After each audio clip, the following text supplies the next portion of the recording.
ಇವಾಗ ನಮ್ಮ ಅತ್ತೆಗೆ ಮತ್ತೆ ಕಾಲು ಆಪರೇಷನ್ ಮಾಡ್ತಿದ್ವಿ. ಮತ್ತೆ ಆಸ್ಪತ್ರೆಗೆ ಕಾಲಿಗೆ ಇಡಬಾರ್ದು ಅಂದ್ಕೊಂಡೆ. ಆಪರೇಷನ್ ಎಲ್ಲ ಆಯ್ತು ಚೆನ್ನಾಗಿ. ಒಂಚೂರು ಇಷ್ಟಿದ್ದನ್ನ ಕಿತ್ತು ಬಿಟ್ಟಿದಾರೋ ಇಲ್ಲ, ಬಟ್ ಉಪ್ಪು ಖಾರ ಎಲ್ಲ ಪರ್ಫೆಕ್ಟ್ ಆಗಿದೆ, ಇಷ್ಟ ಆಗಿದೆ.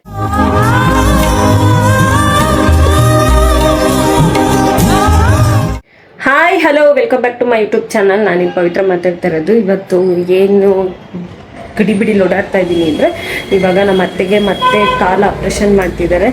ಏನಕ್ಕೆ ಅಂದರೆ ಅವ್ರದ್ದು ಗಾಯ ಎಲ್ಲ ಒಣಗಿರುತ್ತಲ್ವ, ಒಣಗಿರೋದ್ರ ಮೇಲೆ ಇವ್ರು ಮತ್ತೆ ಅದು ಒಣಗಿ ಸಿಪ್ಪೆ ಬಿಟ್ಕೊತಾ ಇರುತ್ತಲ್ವ, ಅದನ್ನ ಕಿತ್ತು ಬಿಟ್ಟಿದ್ದಾರೆ. ಅದು ಹಂಗೆ ಇನ್ಫೆಕ್ಷನ್ ಆಗಿ ಗಾಯ ಆಗ್ಬಿಟ್ಟಿದೆ. ಇವತ್ತು ಹೋಗಿ ನೋಡೋಣ ಅಂದ್ಬಿಟ್ಟು ನೆನ್ನೆ ರಾತ್ರಿ ನಮ್ಮ ಅಕ್ಕ ಏನೋ ಫೋನ್ ಮಾಡಿದ್ರಂತೆ. ಅವರು ರಿಸೀವ್ ಮಾಡಿರಲಿಲ್ಲ ಡಾಕ್ಟ್ರು. ನನಗೆ ರಾತ್ರಿ 11:15 ಫೋನ್ ಮಾಡಿ ಡಾಕ್ಟ್ರು ಗಾಯ ನೋಡೋಣ ಕರ್ಕೊಂಬನ್ನಿ ಅಂತ ಅಂದರು. ನಾವು ಬೆಳಗ್ಗೆ ಬೇಗನೆ ಎದ್ದು ಫೋನ್ ಎಲ್ಲ ಮಾಡಿಕೊಂಡು ಆಸ್ಪತ್ರೆಗೆ ಹೊರಟ್ವಿ. ನಮ್ಮ ಅಕ್ಕ ಮತ್ತು ನಮ್ಮ ಅತ್ತೆ ಮನೇಲಿದ್ದಾರೆ, ನಮ್ಮ ಅಕ್ಕ ನಮ್ಮ ಅತ್ತೆ ಮನೇಲಿದ್ದಾರಲ್ಲ, ಅವರಿಬ್ರು ಹಂಗೆ ಕ್ಯಾಬ್ ಮಾಡ್ಕೊಂಬಂದ್ರು. ನಾವೇನು ಅಂದ್ಕೊಂಡು ಗಾಯ ಆಗಿದೆ ಅಲ್ವಾ, ಅದನ್ನ ಬರೀ ತೋರಿಸಿ ಒಂದು ಆಯಿಂಟ್ಮೆಂಟ್ ಏನೋ ಕೊಡ್ತಾರನ್ನೋ ಅಂದ್ಕೊಂಡ್ರೆ ಅದು ಒಳಗಿಂದಾನೇ ಇನ್ಫೆಕ್ಷನ್ ಆಗಿಬಿಟ್ಟಿದ್ಯಂತೆ. ಹಂಗಾಗಿ ಅದನ್ನು ಮತ್ತೆ ಗಾಯನೆಲ್ಲ ನೀಟಾಗಿ ಏನು ಹೇಳ್ತಾರೆ, ನೀಟಾಗಿ ವಾಶ್ ಎಲ್ಲ ಮಾಡಿ ಅದ್ರ ಮೇಲೆ ಹೊಲಿಗೆ ಹಾಕಬೇಕು ಮತ್ತೆ ಅಂತ ಹೇಳಿದ್ದಾರೆ. ಹಾಗಾಗಿ ಇವಾಗ ಫೋನ್ ಮಾಡಿದ್ವಿ, ಎಷ್ಟು 11:15 ಫೋನ್ ಮಾಡಿ ಹಿಂಗಾಗಿದೆ ಆಪ್ರೇಷನ್ ಮಾಡಬೇಕು ಅಂತಿದ್ದಾರೆ, ನೀನು ಬಾ ಅಂತ ಅಂದರು. ನಾನು ಬೇಗ ತಿಂಡಿ ಮಾಡಿ, ನಾನು ತಿಂಡಿ ತಿಂದು ನನ್ನ ಮಗನಿಗೂ ತಿಂಡಿ ಕೊಟ್ಟು ಇವಾಗ ಹೊಡ್ತಾ ಇದ್ದೀನಿ ಅಷ್ಟೇ. ನೋಡೋಣ ಇವತ್ತಿನ ಬ್ಲಾಗ್ ಹೇಗೆ ಹೋಗುತ್ತೆ ಅಂತ.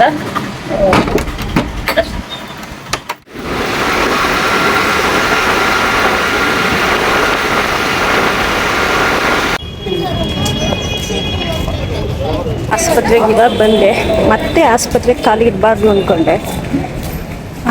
ನೋಡಿ ಮತ್ತೆ ದೇವ್ರು ಕರ್ಸ್ಕೊಂಡ್ಬಿಟ್ಟೆ ಆಸ್ಪತ್ರೆಗೆ. ಮತ್ತೆ ದೇವರಲ್ಲ, ನಾವು ಮತ್ತೆ ಕರ್ಸ್ಕೊಂಡ್ರು ಮತ್ತೆ ಆಸ್ಪತ್ರೆಗೆ. 2 ಗಂಟೆಗೆ ಆಪರೇಷನ್ನು. ನೋಡೋಣ ಒಳಗೋಗಿ.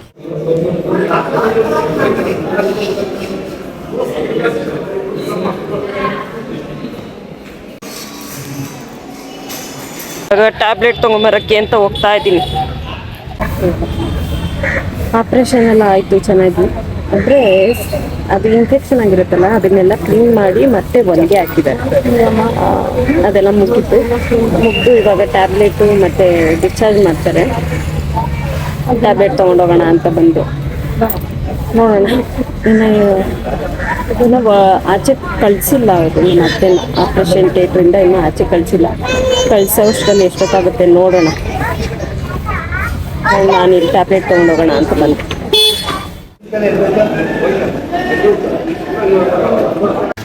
ಇವಾಗ ಹೋದ್ರು. ನಾನು ಸ್ವಲ್ಪ ಹೋಟ್ಲಲ್ಲಿ ಏನಾರು ಊಟ ತಿನ್ಕೊಂಡು ನಾನು ಹೊರಟ್ಬಿಡ್ತೀನಿ.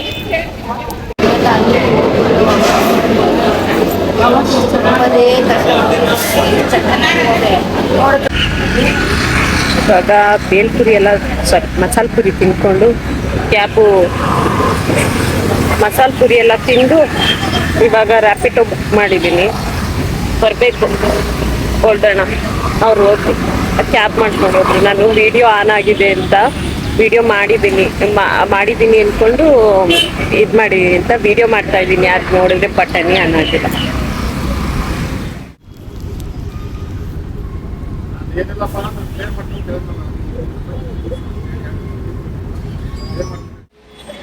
ನಾನು ಇವಾಗ ಮನೆಗೆ ಬಂದೆ. ಟೈಮ್ ಬಂದು 5:15 ಆಗಿದೆ. 5:15ಗೆ ಬಂದೆ. ಬೆಳಗ್ಗೆ ಎಷ್ಟು ಗಂಟೆ? ಒಂದು ಕಾಲ್ಗೇನೋ ಹೋಗಿದ್ದು ನಾನು. 5:15 ಆಯಿತು ಬರೋಷ್ಟರಲ್ಲಿ.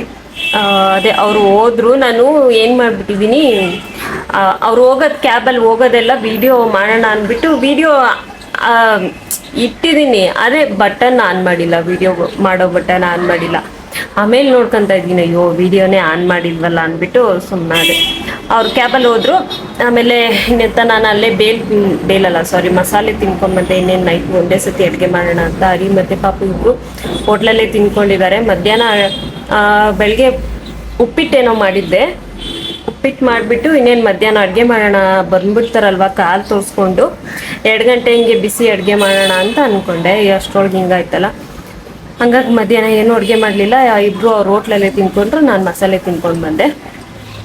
ನಮ್ಮ ಅತ್ತೆ ಏನು ಮಾಡಿದ್ದಾರೆ, ಅದು ಮಂಡಿ ಈ ಆಪ್ರೇಷನ್ ಮಾಡಿರೋದು ಹೊಲಿಗೆ ಇರುತ್ತಲ್ವ, ಅದು ಎಲ್ಲ ಅದು ಈಲಾಗಿದೆ.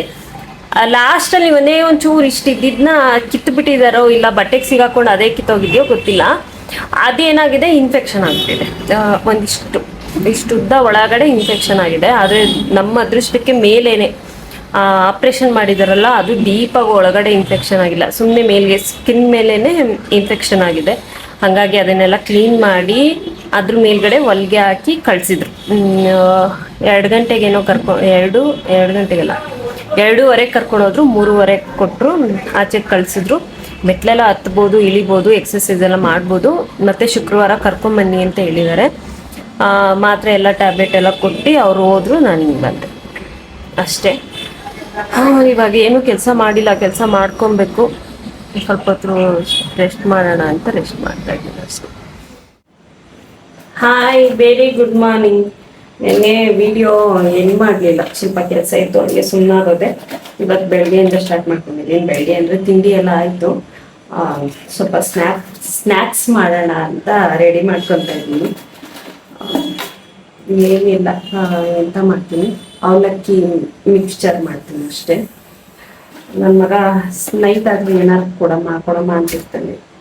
ಹಂಗಾಗಿ ಒಂದು ಸ್ವಲ್ಪ ಸ್ನ್ಯಾಕ್ಸ್ ಮಾಡೋಣ ಅಂತ ಮಾಡ್ತಾ ಇದ್ದೀನಿ. ಹಾಗೆ ಸ್ನ್ಯಾಕ್ಸ್ ಮಾಡ್ಬಿಟ್ಟು ವಿಡಿಯೋ ಮಾಡ್ತೀನಿ.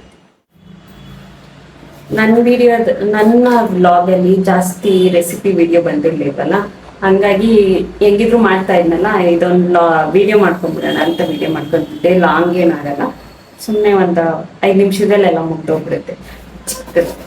ಚಿಕ್ಕ ಸ್ನ್ಯಾಕ್ಸ್ ಏನೇನು ಬೇಕು ಅನ್ನೋದನ್ನ ಸ್ವಲ್ಪ ರೆಡಿ ಮಾಡ್ಕೊತಾ ಇದ್ದೀನಿ. ನೆನ್ನೆ ಎಲ್ಲ ಸಿಕ್ಕಾಪಟ್ಟೆ ಆಸ್ಪತ್ರೆಯಲ್ಲಿ ಓಡಾಡೋದ್ವಲ್ಲ, ಬೆಳಗ್ಗೆ ಎದ್ದಿದ್ದೆ ಲೇಟ್ ಆಗ್ಬಿಟ್ಟು. ಹಂಗಾಗಿ ಸ್ವಲ್ಪ ಟೊಮೊಟೊ ಬಾತ್ ಮಾಡಿಬಿಟ್ಟು ನನ್ನ ಮಗನ ಸ್ಕೂಲಿಗೆ ಕಳಿಸ್ಬಿಟ್ಟು ಮಾಡ್ತಾ ಇದ್ದೀನಿ. ಇನ್ನು ಇದನ್ನು ಮಾಡಿಬಿಟ್ಟು ಸ್ವಲ್ಪ ಅಡುಗೆ ಮನೆ ಎಲ್ಲ ಇಡೀ ಮನೇನೇ ಕ್ಲೀನ್ ಮಾಡಬೇಕು. ಹತ್ತತ್ರ 2 ತಿಂಗಳು 3 ತಿಂಗಳು ಆಯ್ತು ಮನೆ ಕ್ಲೀನ್ ಅಂತ ಮಾಡಿ. ಹಂಗಾಗಿ ಸ್ನ್ಯಾಕ್ಸ್ ಏನಾರ ಇದ್ರೆ ಅವಾಗವಾಗ ನಾವು ಬೇಜಾರಾದಾಗ ತಿನ್ಬೋದು, ಕೆಲಸ ಮಾಡ್ತಾ ಅಂದ್ಬಿಟ್ಟು ಮಾಡ್ತಾ ಇದ್ದೀನಿ. ಮೇಯ್ನು ನನ್ನ ಮಗ ಕೇಳ್ತಿದ್ದ, ಏನಾರ ಮಾಡ್ಕೊಡಮ್ಮ ಅಂತ. ಅವನಿಗೆ ಜಾಸ್ತಿ ನಾವು ಫ್ರೂಟ್ಸ್ ಜಾಸ್ತಿ ಕೊಡ್ತೀವಿ. ಅವ್ನಿಗೆ ಹಣ್ಣು ತಿಂದು ಬೇಜಾರಾಗಿ ಖಾರ ಮಾಡ್ಕೊಡಮ್ಮ ಅಂತಿದ್ದ. ಹಂಗಾಗಿ ಇದನ್ನು ಮಾಡ್ತಾ ಇದ್ದೀನಿ ಅಷ್ಟೇ. ಇವಾಗೆಲ್ಲ ಆಲ್ಮೋಸ್ಟ್ ರೆಡಿ ಮಾಡ್ಕೊಂಡಿದ್ದೀನಿ. ಇನ್ನೇನಿದ್ರು ಎಲ್ಲ ಫ್ರೈ ಮಾಡ್ಕೊಬೇಕಷ್ಟೆ. ಫ್ರೈ ಮಾಡ್ಕೊಬೇಕಾದ್ರೆ ಸಿಗ್ತೀನಿ.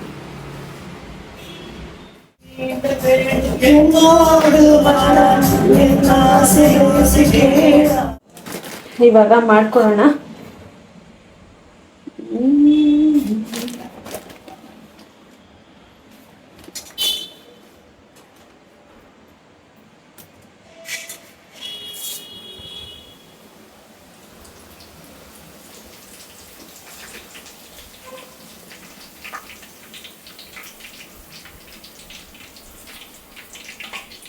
ಫಸ್ಟು ಅವಲಕ್ಕಿನೆಲ್ಲ ಹುರ್ಕೊಬೇಕು.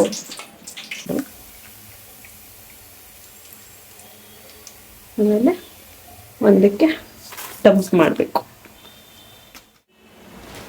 ನಮ್ಗೆ ಎಷ್ಟು ಬೇಕೋ ಅಷ್ಟು ಅವಲಕ್ಕಿನ ಹಾಕೊಳ್ಳೋದು. ನಾನಿಲ್ಲಿ ಒಂದು ಅರ್ಧ kg ಅವಲಕ್ಕಿ ತಗೊಂಡಿದ್ದೀನಿ.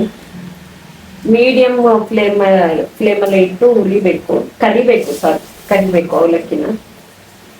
ಅವಲಕ್ಕಿ ಜಾಸ್ತಿ ಎಣ್ಣೆ ಕುಡಿಯುತ್ತೆ ಗೈಸ್.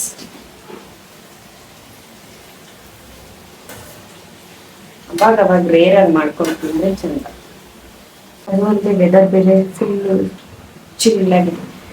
ನೆನ್ನೆಲ್ಲ ಮಳೆ ಬಂದು ರೇನ್ಬೋ ಬಂದಿದೆ ಒಂದೊಂದ್ ಕಡೆ. ನಮ್ಮ ಮನೆ ಕಡೆ ರೇನ್ಬೋ, ಕಾಮನಬಿಲ್ಲು ಬಂದಿಲ್ಲ, ರೇನ್ಬೋ ಕೆಲವೊಂದ್ ಕಡೆ ಬಂದಿದೆ. ನಾನು ನೋಡಿದೆ ಮಳೆ ನಿಂತ ಮೇಲೆ ಬಂದಿದ್ಯಾ ಅಂತ, ಬಂದಿರ್ಲಿಲ್ಲ.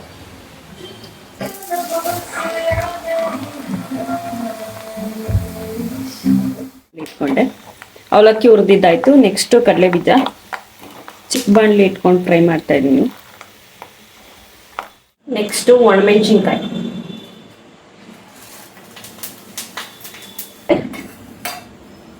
ಬೆಳ್ಳುಳ್ಳಿ,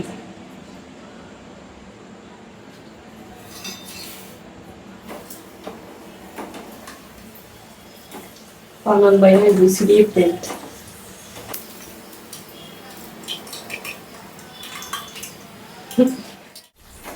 ನೆಕ್ಸ್ಟ್ ಕರಿಬೇವು,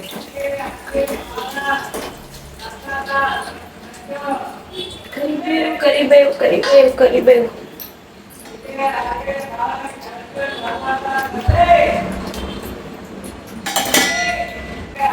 ಆದ್ಮೇಲೆ ನೆಕ್ಸ್ಟ್ ಉರ್ಗಡ್ಡೆ ಅಷ್ಟೇ.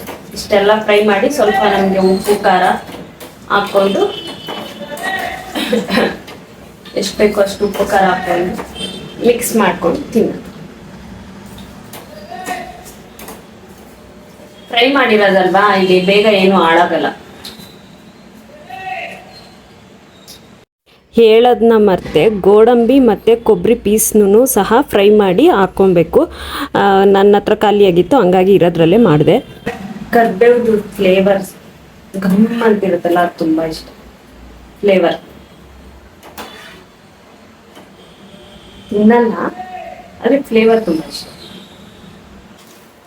ನೆಕ್ಸ್ಟು ಉರ್ಗಡ್ಲೆ. ಅಮ್ಮ ಸ್ವೀಟ್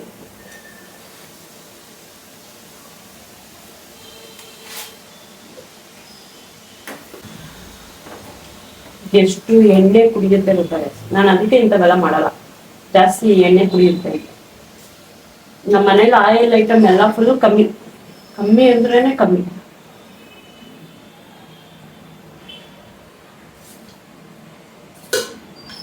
ಇನ್ನೊಂದು ಸ್ವಲ್ಪ ನನಗೆ ಕಡಲೆ ಬೀಜ ಉಳ್ಗಡ್ಡೆ ಫ್ರೈ ಮಾಡಿರೋ ತಿನ್ನೋದು ತುಂಬ ಇಷ್ಟ.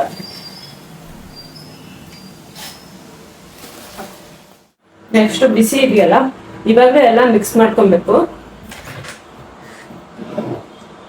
ಉಪ್ಪು ನಮ್ಗೆ ಎಷ್ಟು ಬೇಕೋ ಅಷ್ಟು ಉಪ್ಪು, ಆಮೇಲೆ ಖಾರದ ಪುಡಿ. ನಿಮ್ಮ ಹತ್ರ ಯಾವ ಖಾರದ ಪುಡಿ ಇದೆಯೋ ಅದನ್ನ ಯಾವ್ದು ಬೇಕಾದ್ರೂ ಯೂಸ್ ಮಾಡಿ. ನಾನು ನಮ್ಮ ಮನೇಲಿ ಮಾಡ್ಕೊಟ್ಟಿದ್ದು ಖಾರದ ಪುಡಿ ಯೂಸ್ ಮಾಡ್ತಾ ಇದ್ದೀನಿ. ಆ ಒಣಮೆಣಸಿನ್ಕಾಯಿ ಹಾಕಿದೀವಲ್ಲ, ಹಂಗಾಗಿ ಖಾರ ಸ್ವಲ್ಪ ಹಾಕೋದೇ ಸಾಕು. ಉಪ್ಪು ಮತ್ತೆ ಖಾರದ ಪುಡಿ ಹಾಕಿದ್ದೀನಿ, ಸ್ವಲ್ಪ ಅರಿಶಿನ.